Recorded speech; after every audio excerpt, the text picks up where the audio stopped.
तो आज हम पढ़ेंगे फजान्स मेथड। तो फजान्स अपने पास क्या हो गया, एक अपने पास केजर मेयर्स साइंटिस्ट था फजान, जो 1887 टू 1975 के अकॉर्डिंग, उस टाइम पीरियड के अकॉर्डिंग उसने एक डिस्कवरी कही फजान्स ने। उसने क्या देखा कि fluorescence and its derivatives are absorbed through the surface of the colloidal AgCl, and after all the chloride is used, the first drop of the Ag plus will react with the fluorescence and forming a reddish color। तो यहाँ पे overall इसने क्या देखा कि जो अपन fluorescence अपने पास क्या हो गया, एक वो मटेरियल जो कि अपने आप में लाइट के अकॉर्डिंग कुछ लाइट इमिट करेंगे। ठीक है, तो जब इसके ऊपर लाइट पड़ेगी इस तरीके से कंपाउंड के ऊपर, तो वो एक लाइट इमिट करेगा जिससे अपन उसको आइडेंटिफाई कर सकते हैं। तो जैसे अगर अपन कहें यहाँ पे टाइट्रेशन में हो क्या रहा है, एक ब्यूरेट अपने पास है, ब्यूरेट के अंदर हमने क्या किया हुआ है, सिल्वर नाइट्रेट को फिलअप किया हुआ है, स्टैंडर्ड सिल्वर नाइट्रेट। नीचे जो कॉनिकल फ्लास्क है, कॉनिकल फ्लास्क के अंदर हमने क्या लिया हुआ है, कॉनिकल फ्लास्क के अंदर हमने यहाँ पे कॉनिकल फ्लास्क के अंदर हमने जो हमारा जो सैंपल है क्लोराइड का, क्लोराइड कंसंट्रेशन वाला सैंपल हमने लिया है, और उस क्लोराइड से कंसंट्रेशन वाला सैंपल जो है उसके अंदर हमने फ्लोरेसेंस जो कलर शो कर सकता है लाइट की वजह से, वो वाली डाई हमने उसके अंदर डाल दी। अब होगा क्या, हमारे पास क्लोरिकल फ्लास्क है, उसके अंदर क्या है, क्लोराइड की कंसंट्रेशन है जिसको हमें आइडेंटिफाई करना है। दूसरा अपने पास फ्लोरेसेंस जो अपने पास मटेरियल है जो कि अपने पास में कलर शो करेगा। और दूसरा हमारे पास तीसरा हमारे पास ब्यूरेट है जिसके अंदर सिल्वर नाइट्रेट का स्टैंडर्ड सॉल्यूशन हमारे पास भरा हुआ है। अब हम जब प्रेसिपिटेट टाइट्रेशन स्टार्ट करेंगे तो बेसिक प्रिंसिपल के अकॉर्डिंग वही होगा, जब ब्यूरेट से हमारे पास सिल्वर नाइट्रेट अपने आप में नीचे कॉनिकल फ्लास्क के अंदर आएगा, तो वो सिल्वर नाइट्रेट सबसे पहले किससे रिएक्ट करेगा, अपने पास AgCl से। तो AgCl से रिएक्ट करके वो AgCl का व्हाइट प्रेसिपिटेट बनाएगा। क्लियर। अब यहाँ पे हो क्या रहा है, जब ये व्हाइट प्रेसिपिटेट इसका AgCl का बनने लगा है, उसके साथ ही अपने पास क्या है, यहाँ पे आयंस का फॉर्मेशन होगा। अगर तुमने क्लोराइडल फॉर्म में पढ़ा होगा कोलाइडल पार्टिकल के अकॉर्डिंग, तो वहाँ पे एक कंसेप्ट आता है अपने पास ज्विटर आयन। तो ज्विटर आयन के कंसेप्ट के अकॉर्डिंग हम यहाँ पे इसको स्टडी करते हैं। तो यहाँ हम क्या देखते हैं ज्विटर आयन वाले कंसेप्ट के अकॉर्डिंग, कि यहाँ जैसे ही ज्विटर आयन है तो AgCl है, तो उसके चारों तरफ जो भी रिमाइनिंग क्लोराइड आयन है जो कि कॉनिकल फ्लास्क के अंदर है, वो उसके अंदर एक प्राइमरी लेयर बना देगी। और जब क्लोराइड की प्राइमरी लेयर बन गई तो वो कौन सी चार्ज है, नेगेटिवली चार्ज है। तो जो नेगेटिवली चार्ज जो लेयर है, वो नेगेटिवली चार्ज लेयर अब क्या करेगी, अपने पास जो भी पॉजिटिवली चार्ज है उसके अंदर, तो पॉजिटिवली चार्ज उसके अंदर क्या हो गया, अगर हमने मान लो सोडियम क्लोराइड हमने यूज़ किया है, तो सोडियम क्लोराइड हमने यूज़ किया है, तो सोडियम क्लोराइड क्या हो जाएगा, वहाँ पे उसके चारों तरफ इकट्ठा हो जाएगा। ठीक है, किसके चारों तरफ, जो हमने प्राइमरी लेयर बनाई है क्लोराइड की, उसके चारों तरफ क्या इकट्ठा हो गया, Na+। तो यहाँ पे दो तरह के चार्ज बन गए। तो कंस्ट्रक्शन में अपने पास कैसा मॉलिक्यूल बना, सबसे पहले तो सेंटर में अपने पास AgCl, उसके सराउंडिंग में क्लोराइड आयन, फिर उसके सराउंड में Na+ आयन। तो इस तरीका का हमारे पास व्हाइट तरह के कोलाइडल पार्टिकल बन जाएंगे जो कि अपने पास में ज्विटर आयन के फॉर्म में उसके अंदर प्रेजेंट है। अब जैसे जैसे हम ऊपर से सिल्वर नाइट्रेट डालते जा रहे हैं, तो सिल्वर नाइट्रेट अपने आप में किससे कंज्यूम करता जा रहा है, क्लोराइड आयन को कंज्यूम करता जा रहा है। अब क्लोराइड आयन भी कंज्यूम हो गए, सोडियम आयन जो उसके अंदर है केटायन, वो भी कंज्यूम हो गए। जब क्लोराइड आयन पूरे कंज्यूम हो जाएंगे, उसके बाद जैसे ही हम नेक्स्ट ड्रॉप जो AgNO3 की डालेंगे, तो उसकी वजह से अब कॉनिकल फ्लास्क के अंदर हमारे पास Ag+ नाइट्रेट आयन रह जाएगा, और अपने पास फ्लोरेसेंस जो डाई है वो आयनिक फेज में उसके अंदर रह जाएगी। तो अब होगा क्या, जो अपने पास में डाई है, तो वो AgCl के जो मॉलिक्यूल्स बचे हुए जो रिएक्ट करने के बाद में है, उसके चारों तरफ क्या होगा अपने पास में, सबसे पहले अपने पास Ag+ आयन, जो क्योंकि हम ब्यूरेट से डाल रहे हैं तो Ag+ आयन अपने पास में एक प्राइमरी लेयर बनाएंगे। उसके बाद में जो फ्लोराइड है, तो अपने पास फ्लोरेसेंस है, वो फ्लोरेसेंस उसके चारों तरफ एक लेयर बना देगा। तो जैसे ही वो फ्लोरेसेंस की लेयर उसके अंदर फॉर्मेशन होगा, तो वो फ्लोरेसेंस अपने पास क्या होगा, अपना कलर जो रेडिश पिंक कलर है, वो रेडिश पिंक कलर वहाँ पे शो हो जाएगा। तो उस रेडिश पिंक कलर की वजह से हम उसको आइडेंटिफाई कर लेंगे कि यहाँ पे जो कॉम्प्लेक्सोमेट्रिक टाइट्रेशन है वो कंप्लीट हो चुकी है। तो ये फजांस ने मेथड इन्वेंट किया था, इसलिए अपन इसी को क्या बोल देते हैं, फजांस मेथड कह देते हैं। तो यहाँ पे एक रिएक्शन मैंने बताई है कि Ag+ है, ये Fi- है। Fi- का मतलब अपन क्या कह रहे हैं यहाँ पे, ये कि इसको एक डाई जो अपने पास फ्लोरेसेंस डाई है उसको रिप्रेजेंट कर रहा है। ये फ्लोरेसेंट डाइज अपने पास सिल्वर आयन से रिएक्ट कर रही है, और सिल्वर आयन से रिएक्ट करके अपने पास रेडिश कलर अपने पास बना रही है। ठीक है, तो रेडिश पिंक कलर जो अपने पास मिल रहेगा उससे हमको पता पड़ जाएगा कि फजांस मेथड कंप्लीट हो चुका है। क्लियर? तो क्या रहा, ब्यूरेट के अंदर सिल्वर नाइट्रेट, नीचे जो कॉनिकल है उसके अंदर हमने पास कोई भी क्लोराइड वाला सॉल्ट, अगर NaCl ले रहे हैं तो Na+Cl- आयन होंगे, और उसके अंदर फ्लोरेसेंस डाई जो हमने डाली है इंडिकेटर के फॉर्म में डाल दिया है। यहाँ पे ज्यूटर आयन का फॉर्मेशन होगा, अपने पास कोलाइडर मॉलिक्यूल्स बनेंगे, और जैसे ही क्लोराइड आयन खत्म हो जाएगा तो वो जैसे ही एक ड्रॉप उसके अंदर आएगी Ag+ की, वो अपने पास फ्लोरेसेंस से रिएक्ट करके अपना कलर शो कर देगी। तो ओवरऑल इस तरीके से फजांस मेथड कंप्लीट होगा और उसकी वजह से हम क्लोराइड आयन को आइडेंटिफाई कर सकते हैं। इसी के बाद में हम देखते हैं, हमने 3 मेथड पढ़े यहाँ पे, मोहर्स मेथड, वोलार्ड मेथड और फजांस मेथड। तो इन सब मेथडों में हमारे पास जो सबसे ज़्यादा ये यूज़ होता है वो मेथड कौन सा है अपने पास, Volhard method is widely use because we can detect the end point of the precipitate titration very well. तो यहाँ पे वेरी वेल अपने पास में वोलार्ड मेथड के अंदर हमारे पास जो Fe+3 का जो कलर आता है उससे हम इजीली आइडेंटिफाई कर लेते हैं। ठीक है, तो Fe+3 अपने पास थायोसाइनाइड से अपने पास रिएक्ट करके रेड कलर देती है, इसलिए हम इस मेथड को इजीली परफॉर्म कर सकते हैं।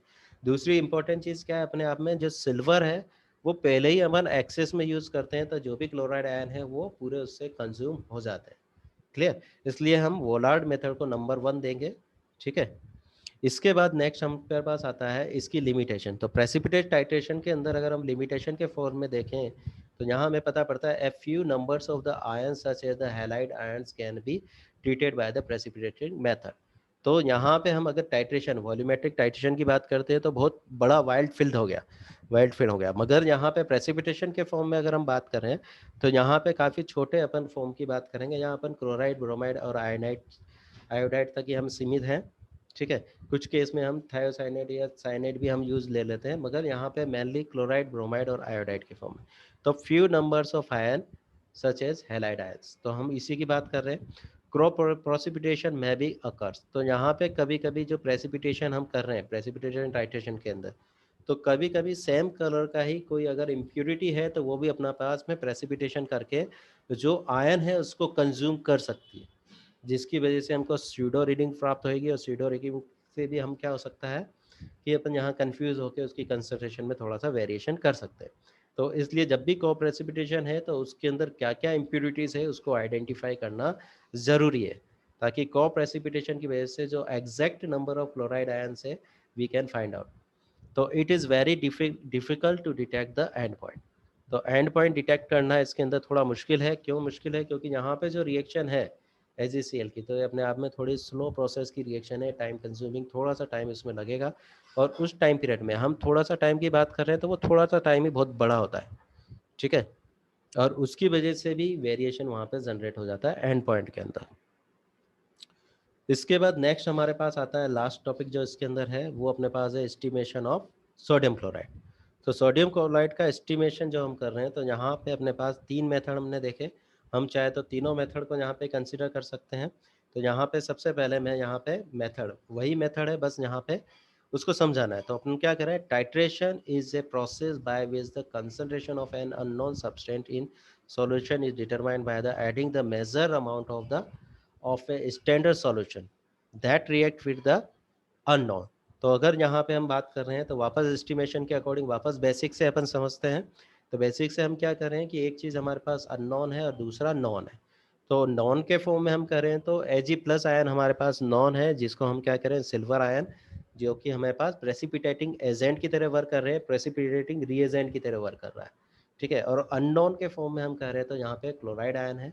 Then the concentration of the unknown can be calculated using the stoichiometry of a reaction and the number of the moles of the standard solution needed to reach that so called endpoint।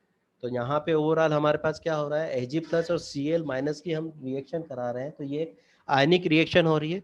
अब इस आयनिक reaction के according कितना Ag+ हमारे पास consume हुआ, उसको हम reaction की stoichiometry के अकॉर्डिंग हम यहाँ पे कंसंट्रेशन क्लोराइड आयन की आइडेंटिफाई कर सकते हैं। एक बैलेंस रिएक्शन के अकॉर्डिंग वहाँ पे लिख के आयनिक रिएक्शन से पता कर सकते हैं। ठीक है, अब इसी के अकॉर्डिंग हम देखें तो precipitating titration are based upon the reaction that yield the ionic compounds of the limited solubilities, and the most important precipitating reagent is silver nitrate, and titration reaction based upon the silver nitrate are sometimes terम argentometric method. तो यहाँ हम क्या कर रहे हैं कि यहाँ पे अगर जहाँ पे भी अपन सिल्वर नाइट्रेट को वॉल्यूमेट्रिक टाइट्रेशन में हम रिएक्शन कर रहे हैं, तो उस टाइट्रेशन के लिए हम एक वर्ड यूज़ करते हैं जिसको हम बोल देते हैं अर्जेंटोमेट्रिक टाइट्रेशन। ठीक है, अर्जेंटम हमारे पास क्या हो गया, सिल्वर, तो सिल्वर की टाइट्रेशन, तो इसीलिए हमने क्या कह दिया, अर्जेंटोमेट्रिक मेथड कह रहे हैं। Clear. Potassium chromate can serve as an indicator for the argentometric determination of the chloride, bromide and cyanide ions by reacting with the silver ion to form a brick red silver chromate precipitate in the equilibrium point region। तो यहाँ पे Morse method को अपन consider कर रहे हैं क्योंकि यहाँ हमने इंडिकेटर को क्या ले लिया है, पोटेशियम क्रोमेट। तो पोटेशियम क्रोमेट अपने पास एंड पॉइंट पे इंडिकेटर के फॉर्म में हमको यहाँ पे जब रिएक्शन के अकॉर्डिंग क्लोराइड आयन खत्म हो जाएंगे तो सिल्वर क्रोमेट बनेगा, और सिल्वर क्रोमेट से जो रेड ब्रिक कलर आएगा उससे हम वहाँ पे एंड पॉइंट को फाइंड आउट कर सकते हैं। तो इस तरीके से हम एस्टिमेशन करेंगे। The more method use the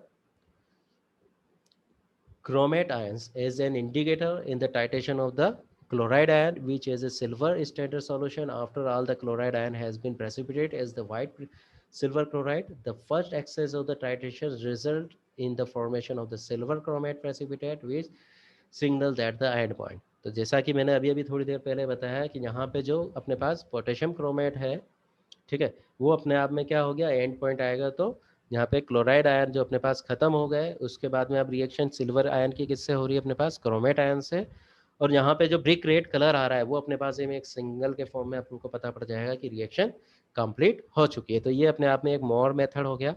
यहाँ पे अगर अपन देख रहे हैं तो ये अपने आप में रिएक्शन है, और जब ये क्लोराइड आयन कंज्यूम हो गया तो क्रोमेट आयन रिएक्शन कर रहा है जिसका अपने पास ब्रिक रेड कलर अपने पास में दिख रहा है।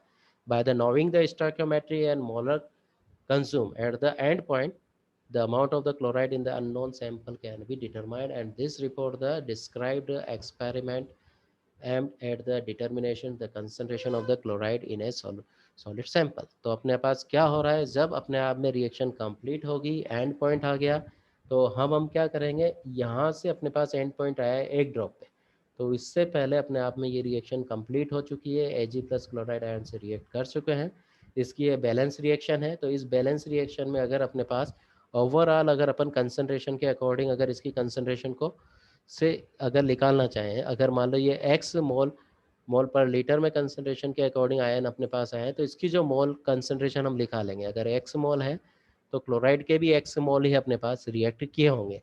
तो इस तरीके से हम मोलर कंसंट्रेशन के अकॉर्डिंग क्लोराइड आयन की कंसंट्रेशन को स्टोइकियोमेट्रिक रिएक्शन के अकॉर्डिंग फाइंड आउट कर सकते हैं। Thank you. तो आज के लिए अपना इतना ही था। तो आज हमने प्रेसिपिटेट टाइट्रेशन को कंप्लीट कर लिया है। नेक्स्ट हम इसी के अंदर पढ़ेंगे कॉम्प्लेक्सोमेट्रिक टाइट्रेशन। क्लियर।